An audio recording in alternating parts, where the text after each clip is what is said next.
people can buy a car anywhere. The car is coming secondary. They are buying the person. So if you screw up that first introduction, whether it's on the phone, whether it's in place, maybe the BDC did a great job, then they get there and you're just having a bad day and you take it out on the customer. Why would I buy my potentially second biggest purchase from you if you're not going to treat me well?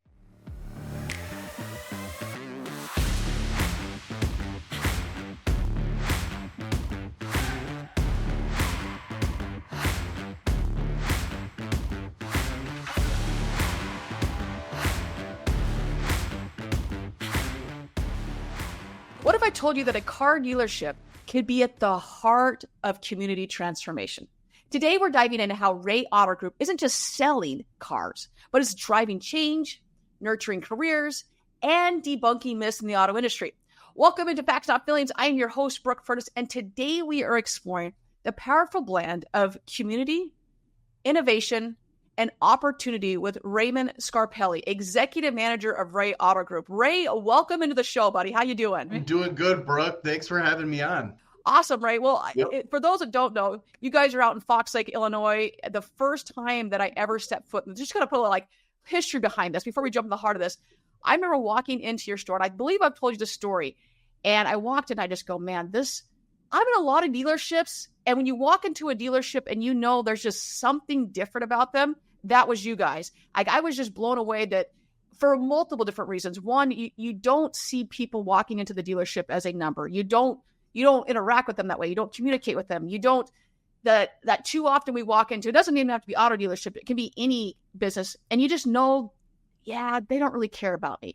And the moment I walked into Ray Auto Group, I think it was actually Chevy I walked into, I was just like, man, I want to do business with these people. I want to buy a car from these people. I was just completely blown away. So from your father and your grandfather, everyone at Ray, the entire management staff there, down to sales, to people that take out the trash, just thank you for everything that you're doing over at your stores. Well, here, I first of all want to just say, hey, thank you. We take that as a huge compliment. For us, it's really truthfully at our stores. We've been in business a very long time now. Since the 60s with our auto group. So we've been really embedded in the community up here in Northern Illinois. For us, it's really all about the relationships. And we've been blessed over the years to have a lot of really good relationships with not just our dealership and our customers, but with a lot of local businesses. We take it really seriously when we're handling somebody's transportation needs. We don't look at it as just selling them a car. We look at this as a lifelong relationship. And that goes even not just at the sale, but with service as well. So that's one of our big things at our dealership is creating lifelong relationships. It's not just selling one car, it's selling, hey, your kids' cars. And that's really what it is for us, and creating a good relationship too through our service department. It's very important to us. And anyone that stepped foot in your store will definitely know that. So I'm super excited to jump into this with you and to have other people hear just kind of how you guys are doing business and how it differs from other dealerships. So with that, let's start with community, because I know how, and anyone that if you don't follow them, please go follow them, because first off, there are rarely any dealerships out there. There are some that do as many videos and are so involved in the community, and automotive in general is, you guys go over the top. I mean, I think you're giving away a Jeep here soon. So how does the Ray Auto Group leverage its roles in the community to not just boost business, but also enhance employee satisfaction? Well, the way that we look at it too, just outside with what we're doing with the community, whether it's here a Soft and Spiel parade in our neighboring town of Johnsburg, which I grew up in, whether it's giving away a Jeep for Toys for Tots, and we're actually one of Illinois' largest donators for Toys for Tots. So that's something that we're very proud of. It's here, not just selling cars, servicing cars, like I mentioned, it's also creating, a good environment for our employees and our team. We really look at it as a team. And when it comes to these parades, whether it's the Jeeps on the Run, whichever cause that we're getting behind on, everyone's really, really a part of it. And that's cool for myself, my father, my grandfather, because it's really a team effort to make these events successful and to be a part of them. Because it's not just me out there; it's our general manager, our sales manager, our service manager. Everybody's a part of it, and everybody is excited to be a part of it because they see a lot of these people, in our service department when they're buying another car, or whatever the case is. So we're big on grassroots at our dealership with all of the events that we do. We support over 5 local high schools as well with their athletic programs. It's the Big Play program at Ray. And a lot of our teammates and employees, everybody that's really at our dealerships, a lot of them live here locally. So we're also helping support their children as well. A lot of them are involved in athletics. So we're supporting not just our employees, but our customers as well. So it creates an awesome environment. There's a lot of small surrounding towns here in Fox Lake. So we're happy to be a part of all of them. Yeah, and it's so cool to.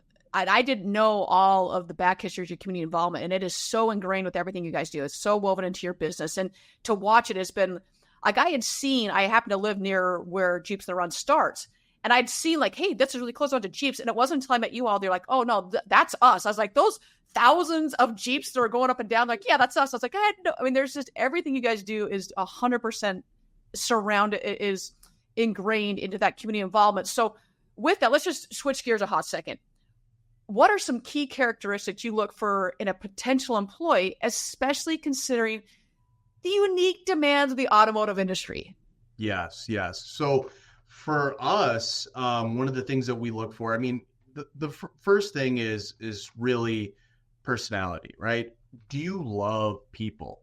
Because to me, the biggest thing is you could buy, and when we run our sales meetings and when we talk to our service advisors and our service managers is, hey, listen, they can buy a car anywhere, they can service anywhere. It's the difference is how you treat them. Treat them the way that you'd want to be treated, right? And try to bring. Here we did a Disney experience actually, some Disney training for a lot of our people. And, here I'm a big Disney guy. I love Disney. I've been to Disney World many times. And even as an adult, one of the reasons why I like going back there is because I just love the service. You're truly treated like you are a king there or a queen. Anytime you go there, you get the attention. And really that's what a customer or somebody that's doing business with you, that's really what they want to feel. They want to feel like they matter. They want to feel like their concerns, whatever it may be, are addressed and they're handled promptly. And that's something, that we look for with our people is like, hey, do you love people? Do you like this? You don't have to like necessarily cars. I think that helps, definitely. It helps. But I think the key part is, do you love people? And also, do you live locally? Do you live in one of these towns and these high schools that we support? Because most likely that's where you're going to make your first car deals, is people because most likely they have heard of the dealership. And now that you're over as a part of our family in the store, that's going to be an even more larger motivator for them to do business with you and the store. So those are 2 things that I look for. Somebody that lives local, somebody that really has a passion for people. And that's such a key one. One thing, it doesn't matter what industry you're in. You go in and you just deal with people that are just not happy people. And I just always think like, okay, maybe you're just having a rough day today and you're taking it on me. But the moment I walk into anything or pick up the phone, I know it's cliche to say that you can hear the smile through the phone. You can. Yeah, we were talking before. It's been a bit of a difficult day today, and it's like I made a phone call, and the person on the line was just so happy. I go, oh, thank you so much. Like I've been yelled at all day today. Like it'd be nice to have. So it is, those little things make such a difference when you can connect with the person. And everyone's going to have an off day, but by and large, are you a happy person? Maybe you shouldn't be working in the public eye. Like, hey, you have a lot of qualities, but maybe we should put you somewhere else. So. Right. Exactly. And it's, this day and age, it's not easy, either. We live in a world where, like, with our phone, like I can order food to my office right now and I'll have it in 10 minutes, so people's, expectations are different too. So that's why one of the things that I mentioned earlier, like being prompt, like that concern or question is top of mind before anything else. So is addressing that promptly. So that's I think a key part of it is when a customer is bringing up something to you, it's handling it right away. That's the key part is, and making sure that the information and the concern is addressed. Amen to that. Don't let us sit like, yeah, just attack it right now. So obviously the industry is evolving at a rapid pace. How have you all at Ray Auto Group adapted its recruitment strategy to attract younger generations like Millennials and Gen Z? So one thing that we have an advantage of, I think, compared to a lot of other dealerships is one thing that we do. We actually have, I grew up with social media like in high school, and especially for Gen Z as well. We actually are very active in social, whether it's Instagram, whether it's Facebook, YouTube. We're pretty much all over the place with whatever platform that you might choose. And we actually have a videographer here at the dealership. That's a position that is something that's important to us, something that we offer any sales professional. They have the opportunity with this videographer to make their own content, right? Post it on their Facebook, post it on their Instagram, their YouTube page. We've got somebody that'll edit videos for you. And that's something that's a key part of attracting your book of business. Not too many dealerships have somebody that's available to do that. And I view that as a huge advantage in this space, because a lot of it is leveraging your network in business, and cars being a key part of that. That's something that I think a real differentiator for us is having somebody that's helping you market yourself. Oh yeah. And that is another thing I just love about you guys is I can go on and it's not just, yes, are you the face of the company? Of course, I get that 100%. But if you go and there's right now, for those that are watching, don't do it now because you're listening and watching the show now. But there's a ginormous duck like sitting in your parking lot. And I remember, like, I think it was Dan or George, like, yeah. I'm like, so how big are we talking? I'm thinking just like a 10-foot duck or, not whatever. This thing is like, what is that, 100 feet? This thing is massive. It's so big. Huge. Mr. Puddle. He's even got a name. Yeah. It's so great. And but you're seeing even the sales associates now do, okay, I'm going to do my whatever video they're doing and have the duck in the background. But it just makes things so much more relatable. And too often our industry is that we are not seen as relatable. We're not seen as trustworthy. And I'm sorry, if you've got a big ass duck in your parking lot, I don't know how much more relatable you can get than that. Like, right. Right. And it makes it like a fun environment. Like, one thing that I did, and it's kind of funny because like one of the things that I do here, everyone's like, oh, here's Ray, does he want to do a video with me? What's going on here? So like one thing that I did that was just kind of funny, it promotes engagement. As you guys, some of you might know with your Facebook algorithms, the more engagement you get, your page gets pushed to the top by higher engagement levels. So one thing that we did, we went around and asked everybody in different departments, hey, what's your favorite shoes? Hey, what's your favorite football team? And it created just like some fun conversations because, it moved up the page. It got a lot of high engagement. And sometimes like here, yes, do I want to sell and service cars? That's like top of my mind always. But it also provides a little bit of insight and personality of the dealership. Because like I've said, people can, buy a car anywhere. They could service a car anywhere. But if they feel like, hey, this is a group of like pretty relatable guys. They're pretty out there. A couple of them are pretty funny. Like, hey, you're top of mind, and hey, those seem like some guys I want to talk to about a car. And that's always my goal, and that's really where it starts. And to your point on that, like one of the things, and this is really rare that I see this ever happen, if ever happen, is that we had a little bit of some issues with Facebook ads and them connecting. That was a lot of fun that we all let us drinking. But with all that, I'll say, sorry, it was a lot of issues, period, hard stop. But what we saw is that your social your traffic really didn't drop a whole lot, and you were not running any Facebook campaign. We couldn't run Facebook campaigns. I'm like, and that is why it is so important to have that social engagement, to be more, as my friend Nathaniel Greklich says over at Mohawk, you're more than a lease special. When you push lease specials down, and that's all, like, I'm not gonna go follow someone that all they're trying to do is to sell me. You guys make it so relatable in whatever you do. Also, Nathaniel, he's also they have a whole mini series. I don't know if you saw it. It's been like everywhere, but they've taken like the Office theme and then they've made it into it's like almost like an entire series. It's gotten so many views and so much engagement. People are literally calling to make it a TV series. Like so when people think, where should I buy a car? In that case, it can be Mohawk. In this case, hey, I saw Ray, I saw whoever I saw someone else. Oh yeah, I want to buy there. I want to service there, because you're top of mind and you're making relevant content. Because I'm not, I always joke, I'm like, okay, how many people raise their hands will actually follow their own page of their own work page? And you see those hands like drop real quickly. Cause like, no, I'm not going to. Mm-hmm. Mm-hmm. So with that, there are a lot of misconceptions about careers in the automotive industry. You and I are both aware of quite a few of these, which puts a little restraint sometimes on us trying to find people. What are some common myths, and how do you all at Ray Auto Group work to dispel these while setting yourself apart from other industries and attracting and retaining top talent? Well, one of the things that we're really proud of at our dealership is we have the raised price promise. So what that entails is, and I promote it pretty heavily on our social channels. I promote it on cable.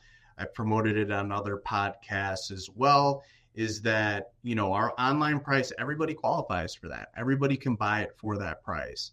And, it's a common misconception at some dealerships. They might put a fictitious price online that not everybody qualifies for, right? You got to be a college grad, you got to be a farmer, you got to be this, you got to be that to qualify for that price. So I'll advertise that lowest price online to draw people in. It's kind of like almost like the new way to kind of bait and switch somebody, is that fictitious online price. And so for us at our dealership, that's a point of pride. That's something that I think really separates us from a lot of dealerships in the area, is we sell it for what we have it online for, and we deliver a great experience too. We're very transparent in our pricing and our dealings. Like, here, you could call me right now. I'll give you the out the door price. I won't have to talk to, a manager or somebody else. I'll tell you what it is. I'll get right down to the point. I want to make it, fast and easy. That's the goal. That's the goal, is to make it fast and easy on the customer. That's the key point for us. And that is so true. Like, I have a lot of people that will say, or I know a lot of dealerships that will say they're one price, or, hey, everyone qualifies with it.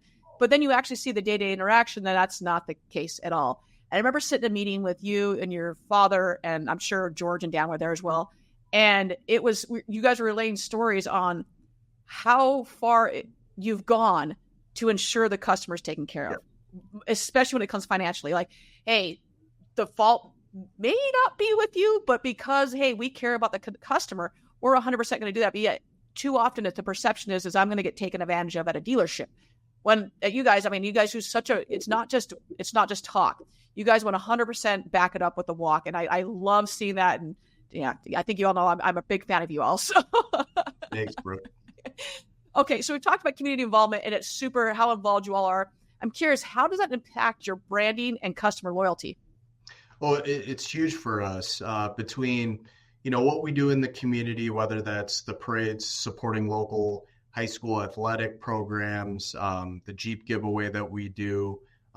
There's even more stuff that I'm probably forgetting because we do so much, but those are the main ones.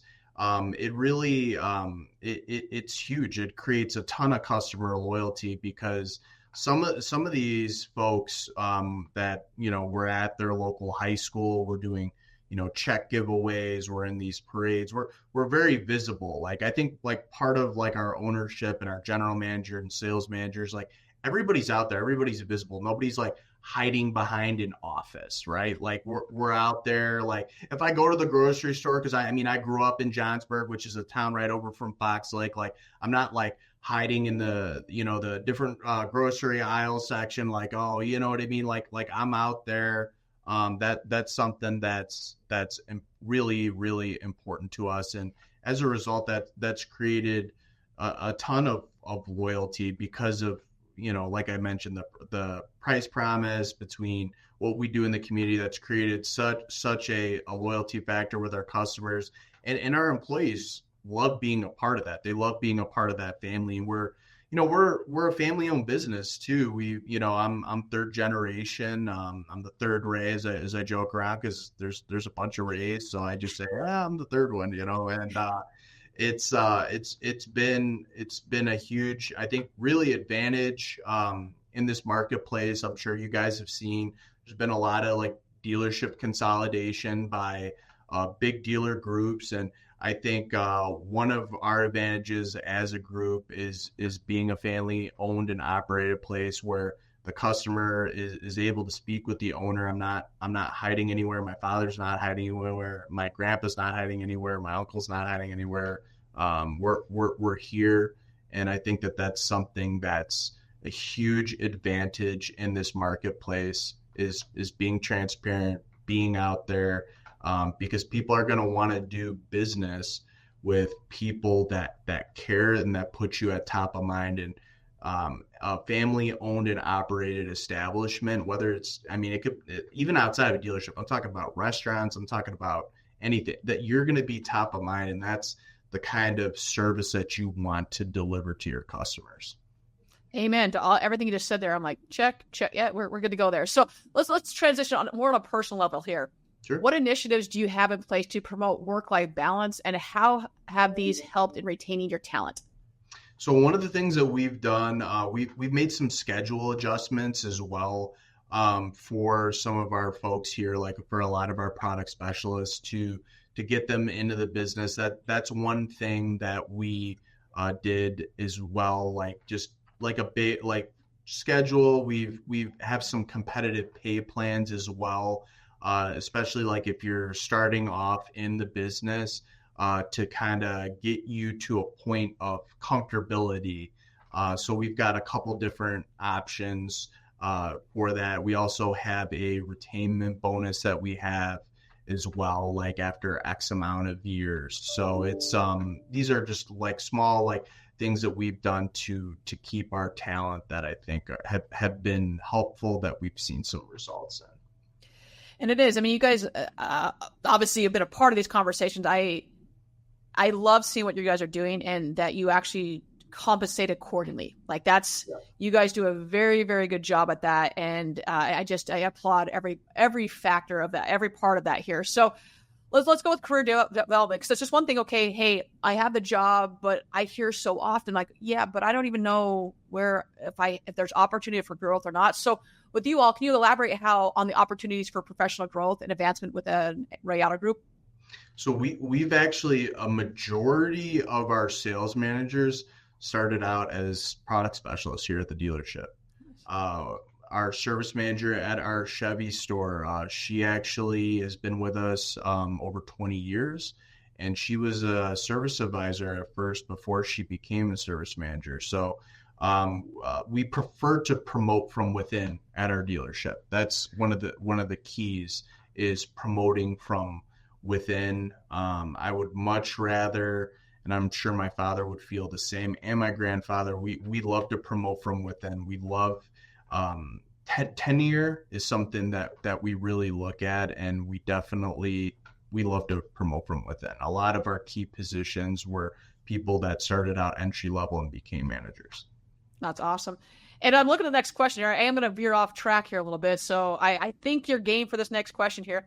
But Sure. For those that maybe don't know a little bit about you, you are on like all sorts of different podcasts, and we're not like just automotive. We're talking the Bears, we're talking the Bulls. So talk a little bit about that as well, and how that integrates with everything you're doing.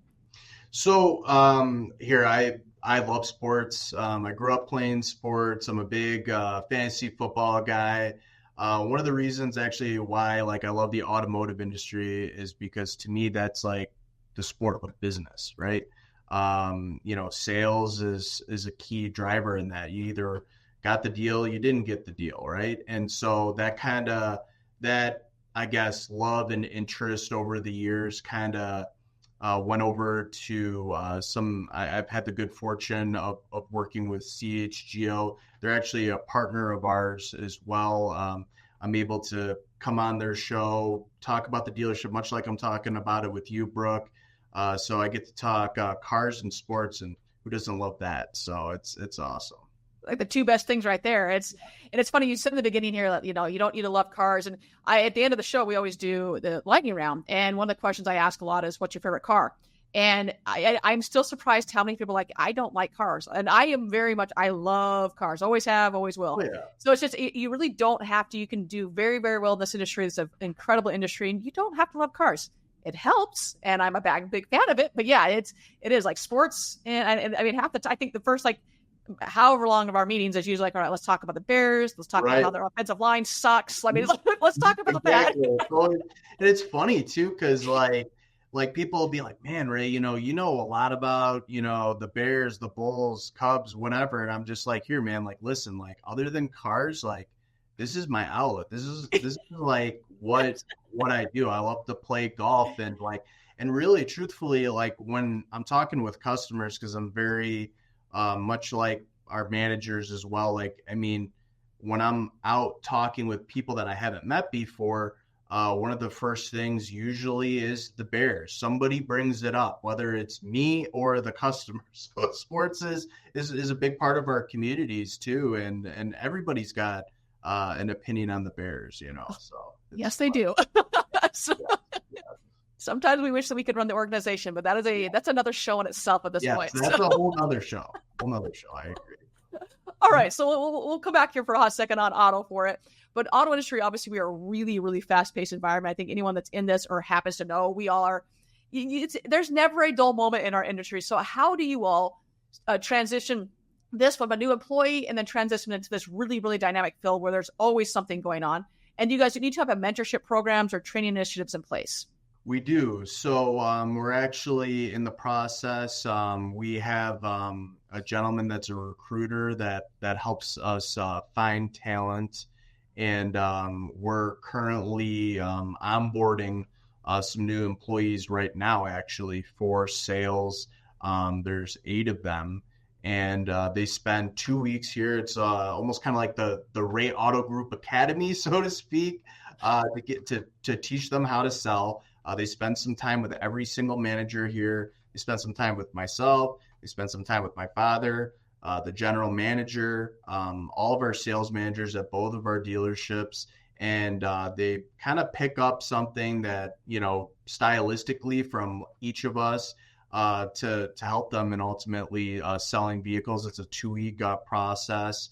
I really should brand it like the Ray Auto Academy or something, you know what I mean? Because we've been doing this now for a few years. We've had some success with it, some really good success stories actually that have come out of our academy and our group with our training when we hire these product specialists. And it's been a very good mentorship program because every manager too is invested in their success. And we've got a pretty good open door policy as far as hey, is this something business, something personal? Hey, let's work through this. Let's try to get you some more deals. Let's try to help you out. What is it? I mean, oftentimes a lot of it's just communication, somebody knowing that, hey, they can approach you, they can talk to you. And so the fact that we're all a part of that training, it makes us more relatable, and the product specialists are able to approach us and feel comfortable.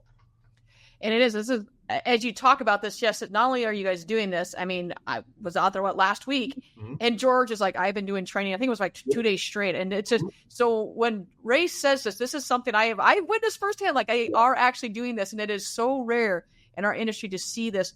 Hey, we're going to take 2 weeks to actually train you. You may find out real quickly.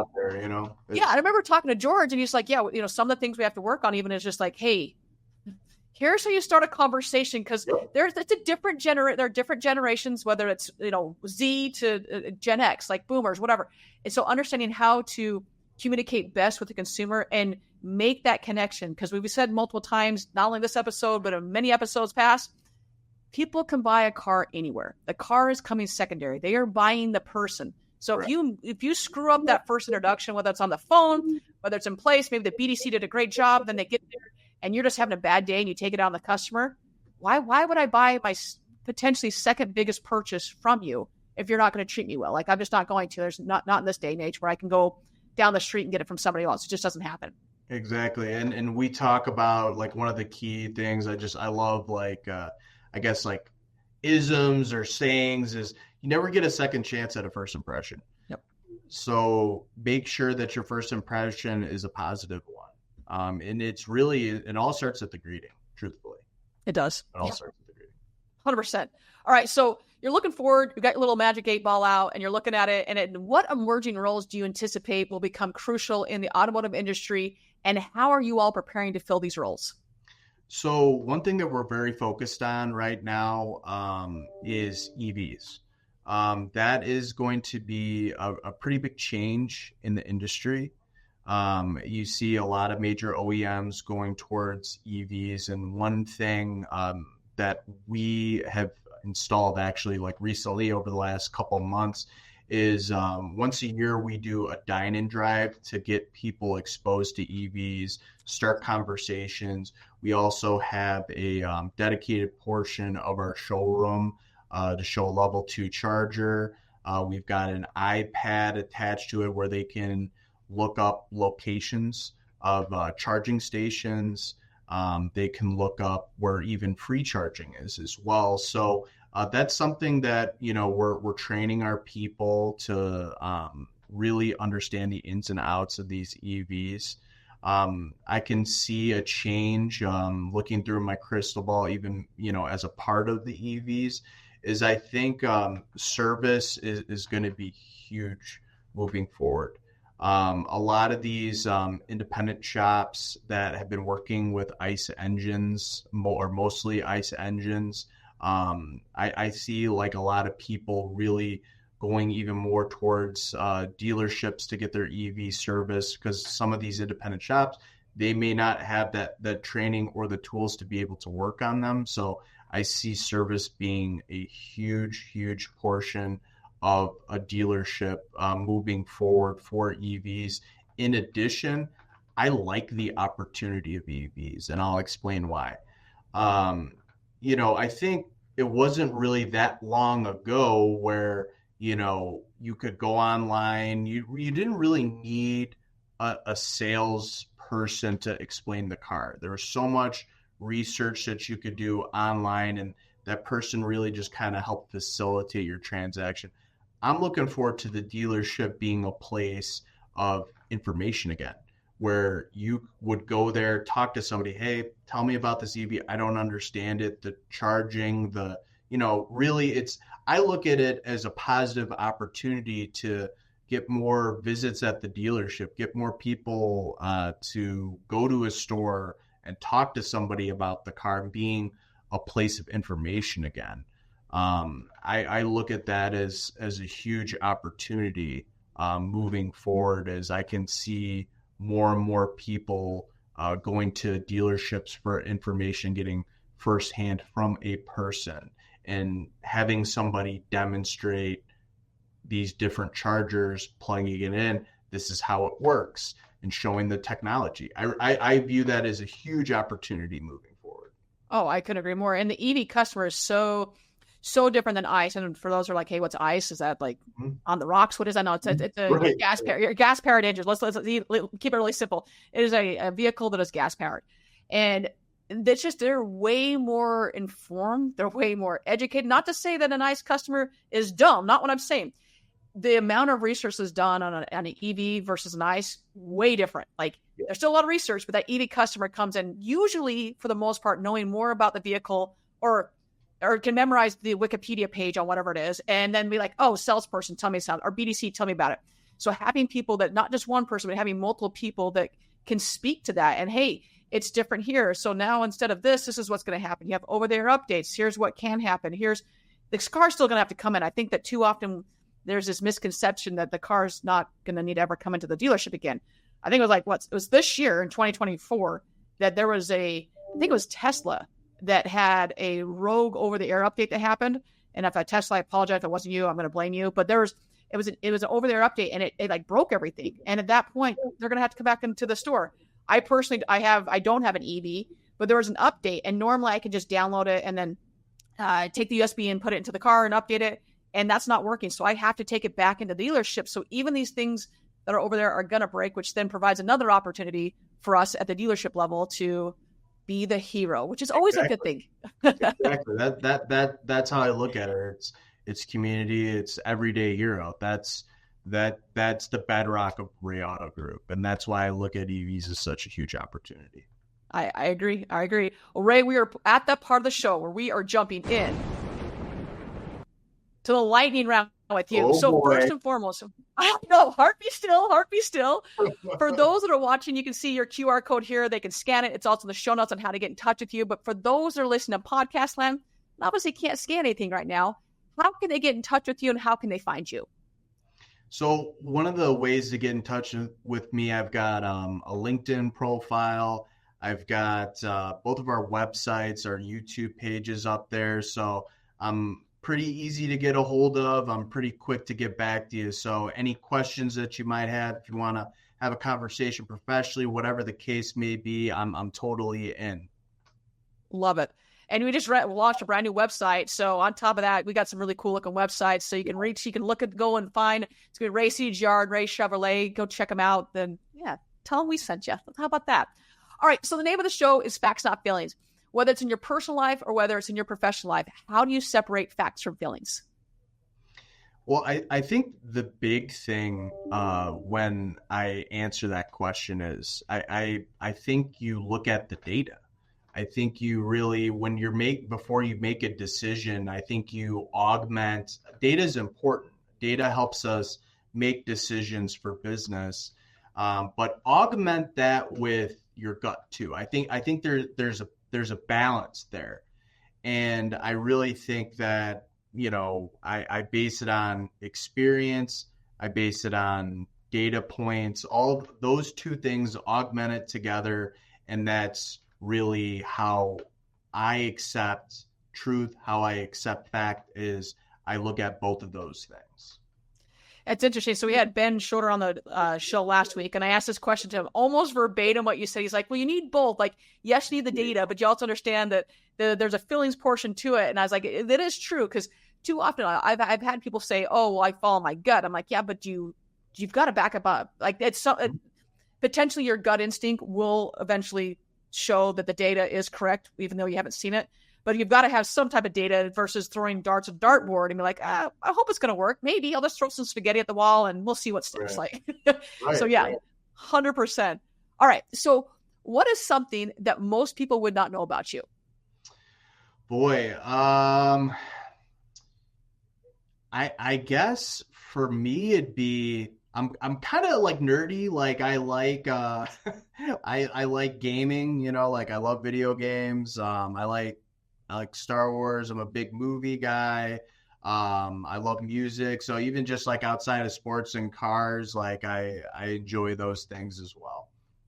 And let's just throw it out there. You have one of the best Funko Pop collection I think I've ever seen. I do. I love Funkos, man. They're great. They're like it's funny. Like I recently got married. My wife will make fun of me for it, and some of my friends too. But like it's the Funko it's like a $10 like little figurine that it's like a little lottery ticket. It could end up being worth like $500, $1,000 someday, if you keep the box, and they hold like a little memory, like whether it was a movie that you liked, or whether it was a game that you played. It could even be like an athlete that you like. They're all kind of like stylistically the same. And it's just like a fun little collector thing that I do. And it's fun for me, It is. I can't wait to see the final product of the room where it's going to have the Funko Pops. You've got your gaming setup. So yeah, I'm excited to keep following you on that one. Yes.